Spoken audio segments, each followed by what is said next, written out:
Kita masuk pada muqaddimah, terusan muqaddimah.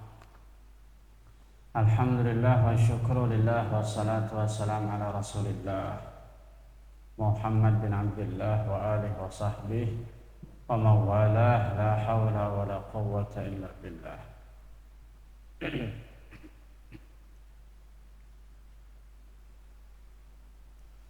Kemarin itu fa in tanaza'tum fi syai'in farudduhu ila Allah war rasul. Jadi semua ulama itu mau aliran apa aja pasti berdasarkan ini ayat ya. Tidak ada aliran yang tidak mengajak kembali kepada Al-Qur'an dan sunnah. Jadi bukan milik satu kelompok saja. Jadi tidak bisa mengklaim hanya kelompok saya yang kembali ke Quran dan Sunnah, kamu tidak. Semua ulama pasti kembalinya ke sini.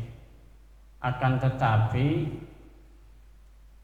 fa in tanaza'tum, di situ kemana tujuan arah pembicaraan itu?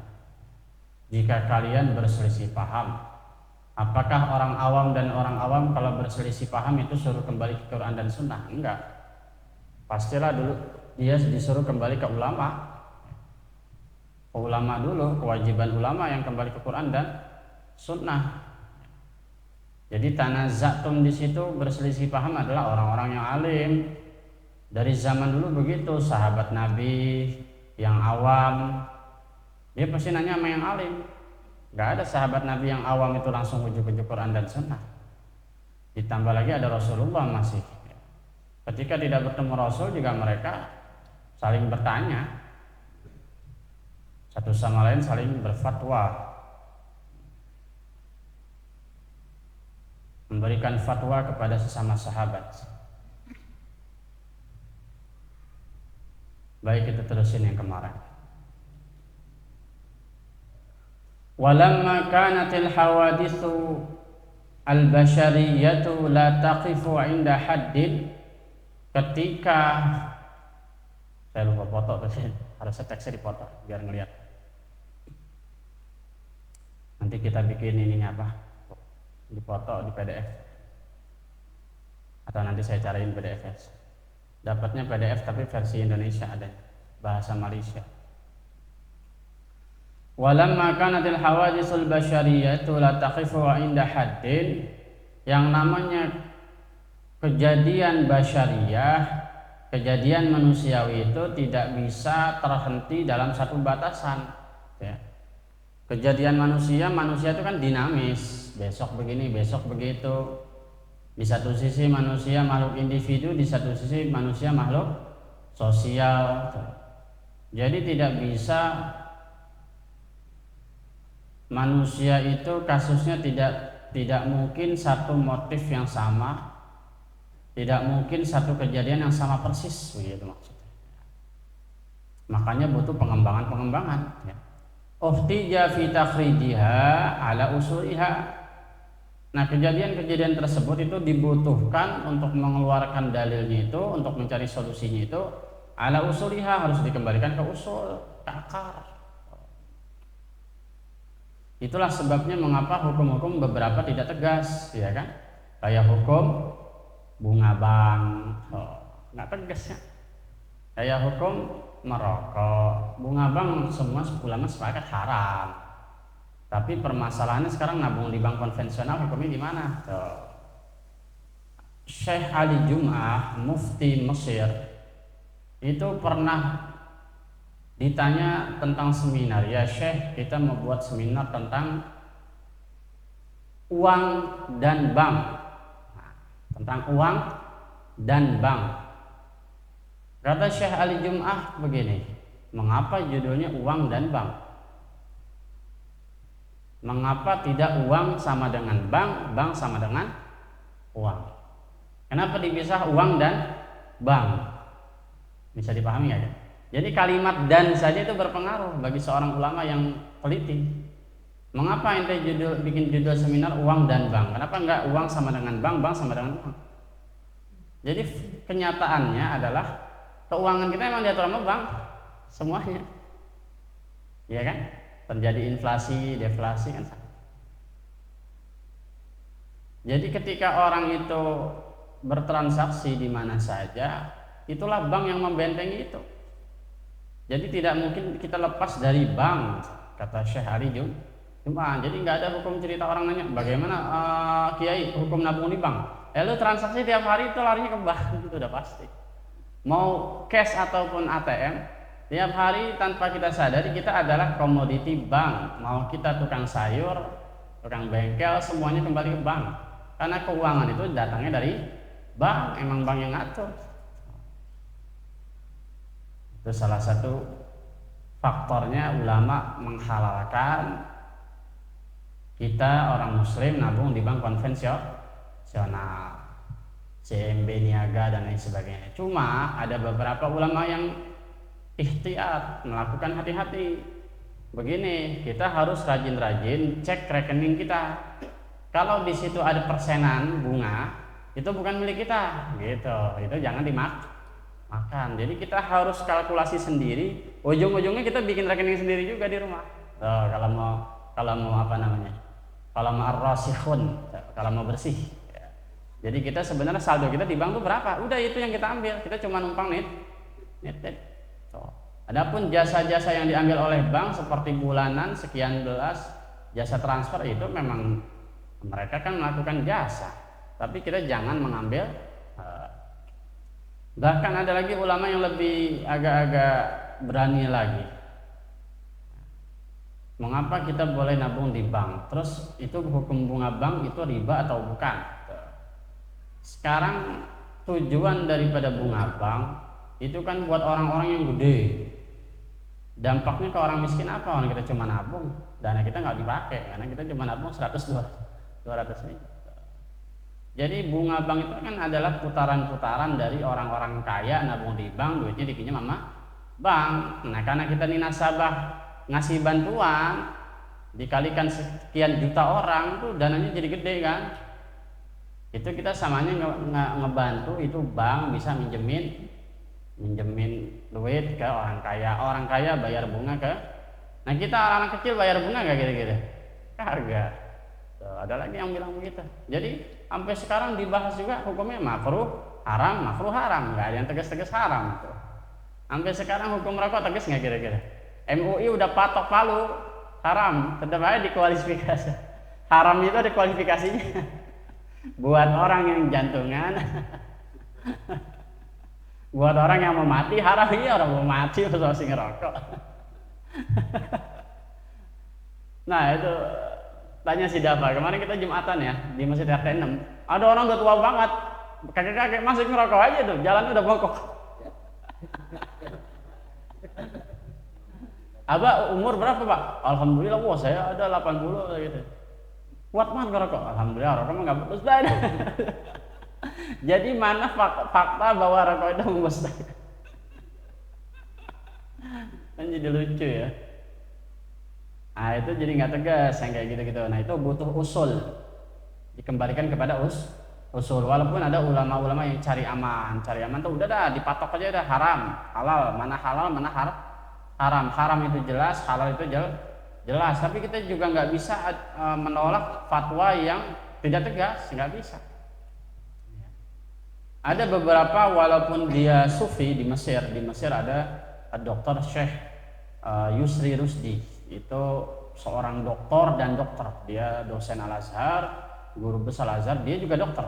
Nah kalau dia mengatakan begini, kalau kamu nih wanita punya pilihan 3 lelaki, 2-nya merokok, 1-nya tidak, maka pilihlah yang tidak merokok. Itu inian dari dia, Syekh Yusri Rusdi. Itu sufi, imam Thariqat Syadziliyah, seorang sufi, seorang luar biasa. Harusnya kalau sufi terserah bebas pilih yang merokok kalau perlu kan gitu biasanya kalau sufi yang bandel. Tapi dia enggak, karena dia seorang dokter. Nah kalau ketika yang bicara itu seorang dokter, kita dengar terus kita yakin bahwa itu memang begitu, kita ikuti. Jadi tidak bisa dinaungi dengan satu fatwa kemudian buat keseluruhan masyarakat, itu susah banget kayak gitu. Itulah mengapa fungsi-fungsi ulama lokal, fungsi-fungsi ulama kampung itu masih berguna.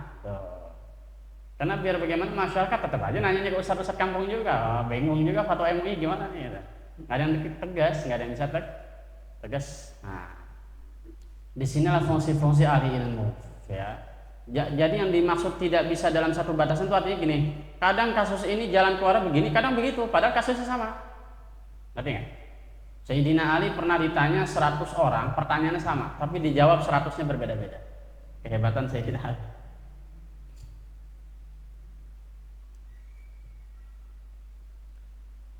Fi takhrijiha ala usuliha ila ma'rifatil adillah. Bagaimana solusinya? Itu harus kembali ke usul untuk mengetahui dalil-dalil. Ya, yang tahu usul ya ulama. Wa tahqiqi masalikil illah, ya. Dan bagaimana mempertegas itu alasan begini mengapa, alasan begitu mengapa. Mengapa harus gini, mengapa harus gitu.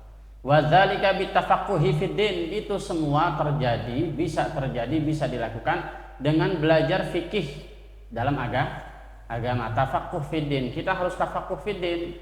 Orang-orang yang mendalami tafaqquh fiddin itu kewajiban siapa? Nah ini sekarang. Wasu'alu ahli dzikril arifin, dan kita ini wajib bertanya kepada ahli zikir yang arif. Nah sekarang ahli zikir ini tafsirannya juga banyak. Bertanyalah kepada ahli zikir, ada yang mengatakan bertanyalah kepada ahli Quran, karena Quran itu memang zikir, ya kan? Inna nahnu nazzalna dzikra wa inna lahu lahafizun, itu maknanya Quran. Ada yang bilang ahli zikir orang yang banyak zikir. Tapi bahayanya orang yang banyak zikir kalau nggak belajar fikih juga bahaya. Orang-orang sufi kurang banyak zikir apa? Tapi bahaya juga kalau dia nggak ngerti hukum. Qala Allah Ta'ala fas'alu ahla dzikri in kuntum la ta'lamun. Allah berfirman, bertanyalah kalian kepada ahli zikir in kuntum wa ta'lamun. In kuntum la ta'lamun. Wa inna ma yas'alu man la ya'lam. Orang yang bertanya pastilah orang yang tidak tahu. Nah ini kalau dalam ilmu mantik namanya premis, ya, persiapan. Kita diajak berpikir. Orang yang bertanya pastilah orang yang tidak tahu. Pembukaan namanya muqaddimah. Wal mujtahidu la yuqallidu mujtahidan akhar. Sementara satu mujtahid, satu imam fikih tidak mungkin dia mengikuti imam yang lain. Imam Syafi'i tidak mungkin mengikuti imam padahal dia murid dan guru. Tapi karena level keilmuan yang sama, maka berbeda mazhab. Dalam bab tayamum, Imam Malik, Imam Abu Hanifah boleh tayamum pakai tembok. Kecuali kalau temboknya sudah dibakar, sudah tidak mengandung debu bata. Kalau Imam Abu Hanifah masih boleh tembok yang dibakar seperti batu bata. Imam Malik pakai tembok. Nah itu orang-orang yang kalau tayamum pakai tembok, pakai buku lagi di rumah sakit, pakai jok mobil kalau lagi di perjalanan, itu mazhabnya sebelah, bukan mazhab Imam Syafi'i. Nah Syafi'i nggak bisa kayak gitu. Imam Syafi'i berpendapat fatayammamu sha'idan thayyiban. Imam Syafi'i berpendapat dari dalil tersebut fatayammamu sha'idan thayyiban, maka kalian hendaklah mempersiapkan. Jadi tayamum di situ maknanya mempersiapkan. Fatayammamu sha'idan thayyiban. Sha'idan itu adalah ghubarun ghubarun lahu turabun lahu ghubar. Tanah mengandung debu. Thayyiban yang baik itu berarti suci maksudnya. Nah, orang-orang Imam Syafi'i itu mengambil makna asli dari tayamum, itu memang tayamum itu artinya al-qasdu, mempersiapkan, menghadap. Nah, kalau kita belajar qasidah tuh, yammimna hawal madinah, yammimna hawal madinah. Jadi tayammamu sama yammama yuyammimu itu maknanya sama, menghadaplah kamu ke arah Madinah, menujulah kamu ke arah Madinah. Jadi tayamum secara lughatan itu al-qasdu. Jadi yang namanya tayamum harus ada maksudnya, harus ada maksud qasdu. Qasdu itu dipersiapin. Berarti tanahnya harus diambil, dipersiapkan. Bukan tanah yang udah ada di tembok pakai, bukan. Tanah. Nah, misalkan Bapak Syamsuddin punya tanah lebar, itu tanah orang, tanah dia. Kita minta, Pak Syamsuddin, ini saudara ada yang sakit di rumah sakit, minta boleh nggak sesendok teh? Sendok teh kan nggak sampai 1 miliar harganya, nggak ada harganya buat Pak Syamsuddin kalau tanahnya lebar. ambil tuh tanah, diayak dulu, dibersih sampai halus, baru taruh di atas tisu atau taruh di atas kertas, bawalah ke rumah sakit. Nanti di rumah sakit itu disebar gini, tayamum ini debunya sesendok, diayak gini, dilebarin, pakai dah tangan, tak, jangan sampai kena, biar bersih maksudnya tujuannya. Baru pakai, ambil lagi, mustakmal nggak? Enggak, karena kan udah buat, ambil lagi, pakai, jangan sampai kena mustakmal. Udah, yang ini pakai lagi nanti buat selanjutnya. 1 sendok teh cukup kalau ada tahu ilmunya. Bukan 1 sendok teh sekali pakai terus buang. Ngerti nggak maksudnya? Nah, jadi yang tayamum itu mustakmal itu kalau yang kena tangan udah dipakai, kita begini di atasnya, kena, nggak boleh itu. Jadi 1 sendok teh saja cukup kalau tahu ilmunya. Taruh di buku atau di tisu, dilebarin dulu atau diayak-ayak. Kalau zaman dulu prakteknya di nampan, kalau di pesantren taruhnya di nampan. Jadi Imam Syafi'i untuk mencari, untuk bertayamum aja harus begitu.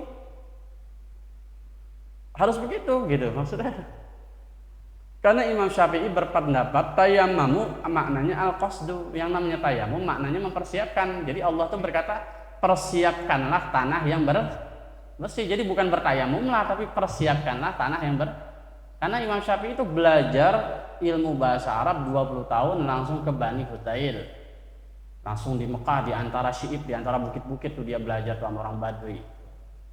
Jadi bahasanya murni. Ternyata bahasa Arab yang asli tayammamu itu maknanya al-qasdu, yaitu memaksudkan. Jadi tanahnya disiapin. Kalau madzhab agak bisa ujuk-ujuk di jok mobil tuh. Tapi boleh nggak kalau lagi darurat emang kagak bawa, mau disiapin tiba-tiba harus kejadian kayak gitu? Boleh, saya niat mengambil madzhab yang sebelah. Tapi jangan diulangin lagi, jangan keterlaluan, jangan kebiasaan gitu. Jangan kebiasaan.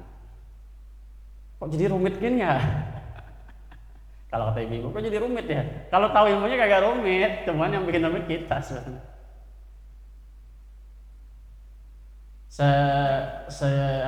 Semetropolitan kota Jakarta tanah masih kita lihat, tinggal minta aja. Siapa yang punya tanah? Lagian kejadian ini langka, kejadian seumur hidup belum tentu ngalamin. Bener nggak kira-kira? Itu kan kejadiannya kalau kita sakit nggak bisa pakai air. Kalau sakit masih bisa pakai air? Wajib wudu.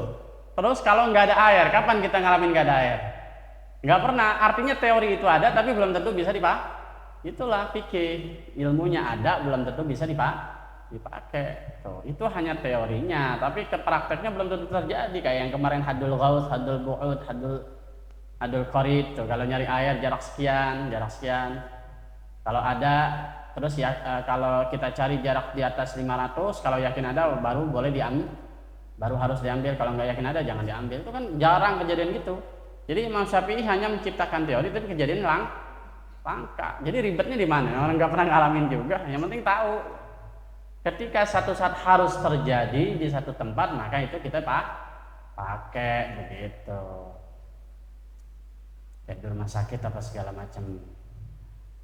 Tapi Bu Yahya ngomong gini, saya sih pernah sakit tuh yang ininya dibor kepalanya. Tapi saya culun juga, saya penyimpan sebelah. Karena saya juga lupa mempersiapkan tanah. Lah dia guru fikihnya gimana sih? Dia ngajar fikih di YouTube tapi dia bilang, tapi saya culun juga gara-gara emang waktu itu harus sholat. Kalau memang kenyataannya tidak bisa pakai air, kemudian kita junub, nggak bisa mandi, itu nanti ada lagi yang namanya sholat di hormatil waktu. Itu kita sakit tapi di satu sisi kita junub. Nah itu sakitnya juga nanti dilihat ada perbannya atau enggak, tuh panjang banget tuh. Hukum perban aja nanti ada 5. Perbannya di anggota wudhu atau di anggota tayamum. Kalau anggota wudhu nanti wajib qada atau tidak qada, itu panjang sekali. Namanya ahkamul jabirah, hukum perban. Jadi nggak boleh kita perban Hansaplas kita pakai seujuk-ujuk kita pakai sholat, itu nggak wudhu, wudhunya nggak kena tuh gimana caranya? Jadi kalau kita memang lukanya dikhawatirkan parah, ya emang kita bocah, apalagi kena pisau doang biarin aja. Tapi misalnya kita lukanya takut parah, misalnya aja kita kena gula, kalau tergores bahaya kan. Itu gimana caranya? Wudhu dulu baru pakai hansap. Nanti begitu wudhu selanjutnya ini dihitung masih bersih, masih suci. Ada caranya. Nah kalau dihitung pertama kali dia pakai Hansaplas tidak wudhu, maka dihitung itu selamanya tidak suci. Walaupun kena wudhu sekitarnya, kena kodok terus itu sholatnya. Yang ya bagus. Siapa suruh minta belajar fikih? Nah yang kayak gini-gini itu penting ya. Kita sakit harus diperban. Nah itu gimana kalau kita wudhu, kalau kita mandi junub? Ini udah sakit, di rumah sakit mimpi mulu lagi. Mandinya gimana ya? Di satu sisi kalau kena air nggak boleh, kata dokter. Nanti gimana itu mandinya? Terus dokter bilang lagi nggak boleh pak, nggak boleh mandi sama sekali. Walaupun ini kalau mau dilap-lap aja lah, nggak mandi dong kalau gitu. Gimana namanya sholatnya dihormati waktu saya niat sholat tanpa bersuci untuk menghormati waktu. Kita hitung tuh berapa kali sholat yang tanpa wudhu dan tanpa mandi junub. Kita hitung, kita kodok nanti kalau udah sehat. Begitu dihitung. Ribet ya. Paham nggak Bang Udi? Ya mau begitu. Dikodok ya. Waqad qala ta'ala falawla nafara min kulli firqatin minhum ta'ifatun yatafaqahu fid din wal yunziru qawmahum idza raja'u ilaihim. Nah dulu zaman Nabi itu kan terjadi perang ya. Satu waktu perangnya ini mengharuskan sahabat-sahabat itu keluar Madinah. Nah Nabi itu tersisa cuma Nabi dan beberapa orang lemah, orang duafa, nenek-nenek, janda, orang-orang tua. Nah yang kuat-kuat pada keluar, ditegurlah oleh Allah. Itu ayatnya dalam surat At-Taubah. Kata Allah, falaula nafara min kulli firqatin minhum ta'ifatun yatafaqahu fid din. Kenapa enggak ada di antara kabilah-kabilah tersebut perwakilan orang-orang yang kuat yang masih muda untuk dia tinggal saja di Madinah untuk belajar fikih, belajar menabi. Maksudnya tujuannya apa? Supaya nggak semua orang kuat fokus di medan perang. Mentang-mentang badan kuat, wah ilmu kagak ada, ntar jadi serampangan tuh. Sementara perang aja hukumnya ketat sekali. Nggak boleh membunuh wanita, membunuh anak kecil, nggak boleh nebang pohon, nggak boleh menebang pohon yang ada buahnya, kecuali pohon tersebut pohon berbahaya, pohon beracun. Kan ada aturan-aturannya. Perang itu ketat. Nah kalau main keluar-keluar aja Nabi kagak ada, nggak ada komando, ini anak muda brutal. Kayak kita, orang salah dikit main serang-serang aja kan. Ada berita rame dikit langsung demo, berita rame dikit langsung demo, bukan diolah dulu. Ingin ngaji, itu maksudnya begitu ayat itu. Kenapa semuanya pada keluar, kenapa nggak ada perwakilan-perwakilan dari kabilah untuk tetap tinggal di Madinah? Yatafaqahu fid din, supaya mereka belajar agama. Kenapa harus ada perwakilan-perwakilan muda yang belajar agama? Nah, ini penting. Wal yunziru qaumahum idza raja'u ilaihim. Supaya nanti kaum-kaum yang perang di luar itu pulang, ini bisa ada guru-guru pengajar bantuin Nabi. Supaya bisa memperingati orang-orang yang perang di luar situ. Yunziru qaumahum. Jadi masing-masing kabilah kan punya pemuka.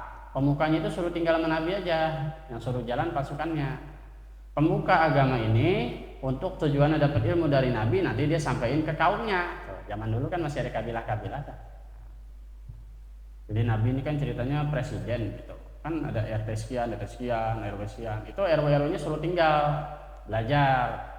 Nanti RW-nya itu ngasih tahu ke pasukannya. Jadi orang perang tapi ilmu fikihnya tidak buta, enggak brutal. Yang dikhawatirkan adalah perang tapi brutal, enggak pakai aturan karena enggak punya ilmu. Ternyata sebagian orang suruh tinggal sama Nabi untuk belajar ilmu.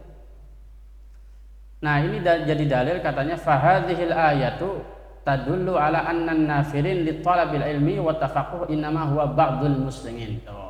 Sesungguhnya orang-orang yang diwajibkan belajar fikih, wajib belajar fikih ya, itu adalah sebagian muslim, bukan semuanya. Nah kalau kayak kita gini nggak wajib untuk menghafal Safinatun Najah, untuk berfatwa, berilmu nggak wajib, udah bekerja. Kecuali yang ringan-ringan kayak ilmu wudhu itu wajib, ya, ilmu haid, punya anak perempuan, segala macam itu wajib tahu dikit-dikit dasar-dasar. Ya. ilmu mandi dan lain sebagainya, ilmu nifas, wiladah itu harus tahu.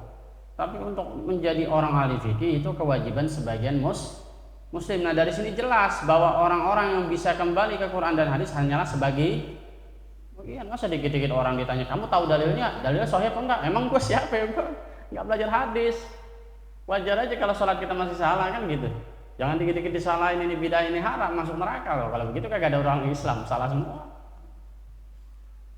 Jadi kata guru-guru kita nih, orang-orang yang bijaksana, orang-orang ya banyakan dari Muhammadiyah atau Nahdlatul Ulama itu mengatakan la takun lisyaitan aunan ala akhika. Dulu ada sahabat mabok. Udah dibilangin sama Nabi yang ketiga kali itu masih mabok aja. Begitu mau sholat itu dipukulin sama sahabat Nabi. Itu daglok banget tuh, bilangin sama Nabi nggak dengerin tuh. Emang dasar lo, emang ini anggotanya setan ahli neraka. Tuh sahabat-sahabat Nabi tuh ditimpukin pakai sendal ya, emang bangor ceritanya. Tapi Nabi kasihan, ya Allah nih orang dipukulin. Namanya kata Nabi, la takun lisyaitan aunan ala akhika. Janganlah kamu menjadi pembantu syaitan atas saudaramu ini. Janganlah kamu menjadi pembantu syaitan untuk menjerumuskan saudara. Maksudnya apa? Jangan doain orang masuk neraka. Kalau kita doain orang masuk neraka berarti kamu temannya saya bantuin setan dong. Kata Nabi, katakanlah hidayah, Allahu yahdik, katakanlah Allah memberimu hidayah. Semoga kamu dapat hidayah. Jangan dasar emang ahli neraka, daglek. Gitu. Jangan kita mengatakan orang itu salah, ahli neraka, nggak diterima, itu namanya kita temannya setan, membantu setan namanya. Tujuan setan untuk memperbanyak umat Muhammad masuk neraka. Nah kalau dikit-dikit kita bilang ini masuk neraka, ini ibu-ibu pakai dasar keteknya kelihatan, ibu ahli neraka, kita temannya setan, bukannya dibilangin malah dibilang ahli neraka. Yang susah itu kalau cuma begitu-gitu gampang nuduh-nuduh orang ahli neraka. Yang susah itu ngajarin, bisa nggak lu ngajarin? Kalau emang kita udah salah dikasih tahu dong, jangan dibilang ahli neraka.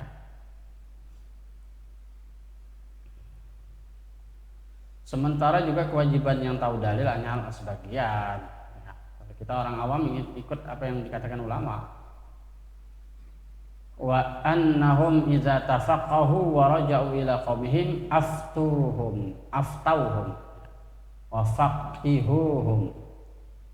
wa faqahuhum. Jadi tujuan orang-orang yang belajar sama Nabi, apabila kaumnya nanti itu belajar kepada mereka atau mereka kembali ke kaumnya, pulang ke kampung halamannya masing-masing. Madinah itu pusat kota, masing-masing punya kampung. Nah orang-orang yang belajar ke pusat kota, ke Nabi itu pulang-pulang ke kampung bisa memperingati kaumnya dan mereka bisa mengajarkan fikih dan mereka juga bisa berfatwa tuh yang ringan-ringan. Jadi Nabi juga ajarin untuk kader-kader supaya ngajarin orang atau memberikan fatwa. Waman lam yanfur min ahlil bilad yajibu an yakuna muta'assiyan biha ula'il mutafaqqihin. Dan orang-orang yang tidak belajar ilmu agama wajib ikut. Wajib apa? Ikut biha ula'il mutafaqqihin, kepada orang-orang yang ahli fikih ini. Wa qad kana sahabatul kiramu yaftunal awam. Sungguh telah terjadi para sahabat-sahabat itu mereka para sahabat memberi fatwa kepada orang awam. Walam yahfaz anhum annahum talibuhum. Bahkan mereka sampai enggak hafal siapa murid-murid mereka. Artinya apa tuh? Banyak banget yang minta fatwa dan tidak ada yang diangkat sebagai murid gitu. Enggak ada tuh ceritanya murid Sayyidina Ali, murid Sayyidina Umar, enggak ada. Semuanya murid Nabi. Tapi orang-orang yang berdakwah ini semua menjadi mufti. Tapi mereka enggak pernah tahu, enggak pernah hafal siapa-siapa yang menjadi murid mereka. Saking apanya tuh? Ya udah cuma nyampein di kelas tuh. Jadi pengajian itu hanya berpusat kepada Nabi, bukan pada para sahabat. Tapi sahabat punya kewajiban ngajarin bil ijtihad, bal innama tu'tas sahmu libariha wal qausu liramiha. Ini kiasan ya. Sesungguhnya tu'tas sahmu libariha, yang namanya modal dikembalikan kepada pemilik modal. Wal qausu li ramiha, dan anak panah harus dikembalikan kepada busur panahnya. Itu kiasan. Artinya apa? Ilmu itu milik ulama. Ada apa-apa kembalinya ke ulama, kepada yang punya panah. Yang main panah kan dia. Yang punya senjata dia. Kita cuma megang pelurunya, balikin ke yang punya senjata. Sementara kita punya Quran cuman mushaf, nggak bisa makainya. Cari yang bisa make gitu ya. Bang Jamal suruh ngutak-atik sound system. Tanya Mas Arif lah. Gimana sih? Kembalikanlah kepada buku panduan. Biar lu baca sampai budek gak bakal paham. Bukan ahli. Quran itu kan buku manual. Nah orang awam suruh kembali ke Quran, gimana ceritanya? Walau kana al-awamu mutakallifina bil ijtihad atau mutakallafina bil ijtihad la'attalatis sana'i' wal harf. Seandainya orang awam dituntut untuk berijtihad, pastilah urusan-urusan agama akan berantakan. Orang awam suruh berijtihad, repot, berantakan. Wa tasadda lil istinbat man la yafqahu ad-dalila. Dan repotnya nanti akan melakukan fatwa, yaitu orang-orang yang tidak paham dalil. Betapa banyak di YouTube orang nggak paham dalil, hanya paham secara harfiah, menyalahkan ulama yang udah puluhan tahun punya kitab dulu. Ternyata Imam Nawawi keliru, ternyata Ibnu Hajar keliru, ternyata Ustadz ini keliru. Dia orang baru berarti.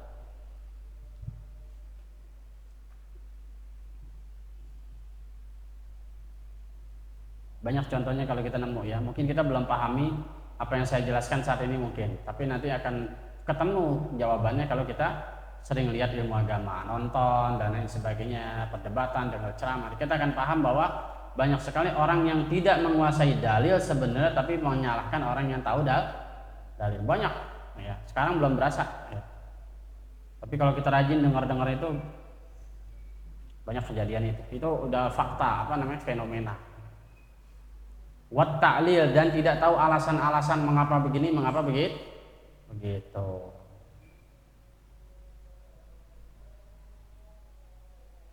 Jadi banyak orang awam yang tidak paham ini sebenarnya benar dalam mazhab ini sebenarnya benar dalam mazhab ini. Sementara mazhab yang terkenal ada 4. Dia tidak paham. Ketika dia menyalahkan kita yang bermazhab Syafi'i, dia tidak mengerti bahwa itu benarnya di mazhab sebelah.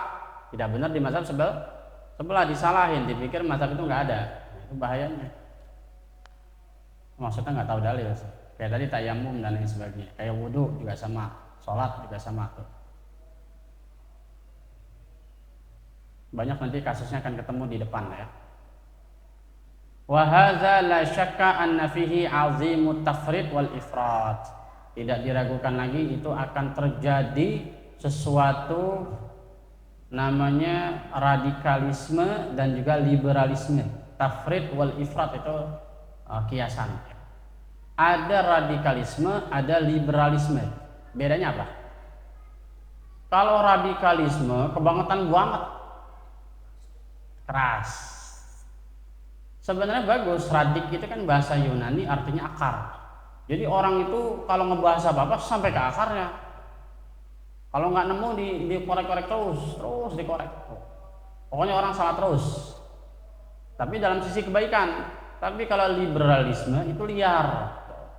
Dia nggak mau tahu, sekalian aja dia nggak mau tahu. Dia nggak tahu nih, sekalian aja dia nggak mau tahu. Sekalian dibikin santai. Sholat bagaimana aja dah, bebas dah, yang penting sholat. Itu namanya liberalisme. Nah, itu diambil dari kata ifrat wa tafrid. Itu diambil dari kata faroton, itu keterlaluan, melampaui batas. Faroto itu melampaui. Orang yang pergi duluan. Jadi ifrat wa tafrid itu artinya ada yang terlalu di dalam, ada yang terlalu keluar, terlalu radikal, terlalu liberal. Radikal juga nggak boleh. Salah satunya dalam ilmu, misalnya yang dicontohkan kalau tajwid kan kalau yang fasih banget biasanya orang salah menurut dia kan. Itu secara zahir benar nggak? Benar. Ya, memang begitu. Bahkan dianjurkan. Kita juga pernah lihat misalnya seperti Buya Yahya dan lain-lain ya. Itu dia mengatakan gini, kalau kita sholat nih, kita orangnya fasih, kita ngerti ilmu, kita sholat di belakang orang yang tajwidnya rusak, maka kita wajib niat mufaraqah. Niat apa? Mufaraqah, niat sholat sendiri, memisahkan diri dari jamaah. Tapi gerakannya tetap ngikutin jamaah yang lain. Ngerti nggak? Nah itu di satu sisi itu butuh kebijaksanaan. Kapan kita boleh benar-benar melakukan itu? Apakah semua imam kita salahin karena kita ini paling fasih? Terus kita begitu? Nah, kalau begitu kita nggak pernah jamaah. Kapan itu melakukan? Itu sangat berat. Kejadiannya kalau sangat berat. Kalau kira-kira sangat fatal. Kalau kira-kira sangat apa? Sangat fatal. Jadi kita perlu kebijaksanaan itu di situ. Itu namanya tidak radikal. Bahkan orang Salafi, orang Saudi, itu ada ulama Syekh Fauzan, Saleh Fauzan, sangat terkenal, kitabnya dijadikan pegangan oleh orang-orang Libya dan lain sebagainya. Itu bahkan punya konten YouTube begini ngomong, sesungguhnya ilmu tajwid dapat membunuh manusia. Judulnya unik. Maksudnya apa? Kamu jangan dikit-dikit mentang-mentang kamu ahli tajwid terus orang itu semuanya jadi salah. Kalau kamu salahin dia, nanti kesannya dia nggak sah, berarti sama aja kamu doain dia masuk neraka. Jadi gunakanlah tajwid untuk diri kita sendiri, tapi tidak untuk menyalahkan orang lain. Kalau emang kesalahannya benar-benar salah, baru kamu niat mufaraqah. Jadi terkadang begini, kata Syekh Saleh Fauzan, itu bukan saya mengambil pendapat Wahabi ya, tapi kita ambil hikmahnya aja. Terkadang kita ini mengerti tajwid sehingga kita saklek dengan hal tajwid. Apa-apa yang tidak tajwid itu pasti salah. Padahal ketika sholat lebih penting makna daripada tajwid. Itu ulama Saudi yang kita udah tahu Saudi tajwidnya kayak apa ketatnya. Imam Masjidil Haram kayak apa ketatnya. Orang-orang Libya kayak apa ketatnya masalah tajwid. Kita nggak ada apa-apanya. Tapi ulama besar yang ngomong gitu. Iya, kita ini ahli tajwid, kita berpegang pada tajwid, tapi jangan sampai tajwid dijadikan pedang. Dikit-dikit orang dibahas-bahasin. Kalau begitu nanti nggak ada yang benar. Dan kamu agama nggak akan tenang. Karena lebih banyak orang yang nggak tahu tajwid daripada tahu. Sementara yang nggak tahu tajwid banyakkan seringan jadi imam daripada yang. Nah kalau begitu kamu nggak tenang nanti beragama. Tuh. Jadi ketika kita sholat berjamaah, serahkanlah itu kita husnuzon bahwa dia mendalami mana. Nah ini jadi senjata kita orang-orang aswaja untuk membela Habib Umar bin Hafiz. Ngerti ya? Nah, dia bacaannya begitu, jangan dibanding-bandingkan sama qori. Emang dia bukan qori, tapi dia ma'rifatnya luar biasa. Begitulah. Ya, mudah-mudahan kita manfaatkan. Nanti saya lihat kalau emang mukadimah masih yang penting, kita masih terusin mukadimah. Kalau enggak, barulah kita masuk ke bab air kalau nggak salah, bab air ya. 2 minggu lagi insya Allah. Babu ahkamil miyah, bab yang pertama adalah bab air. Siap-siap bab air. Bawa catatan Bang Budi. Bab air itu nanti air ada terbagi menjadi 2, air langit, air bumi. Air langit ada berapa, air bumi ada berapa, hukumnya gimana nanti kita lanjut insya Allah. Tapi kalau masih ada mukadimah saya baca nanti, saya sampaikan dulu. Allahu a'lam bis-shawab. Al-Fatihah. Alhamdulillahirabbil alamin arrahmanirrahim maliki yaumiddin iyyaka na'budu wa iyyaka nasta'in ihdinas siratal mustaqim siratal ladzina an'amta 'alaihim ghairil maghdubi 'alaihim waladdallin amin. Rabbana taqabbal minna innaka antas samiul 'alim wa tub 'alaina maulana innaka antat tawwabur rahim. Wa sallallahu ala sayyidina Muhammadin wa alihi wa sahbihi wasallam walhamdulillahi rabbil alamin.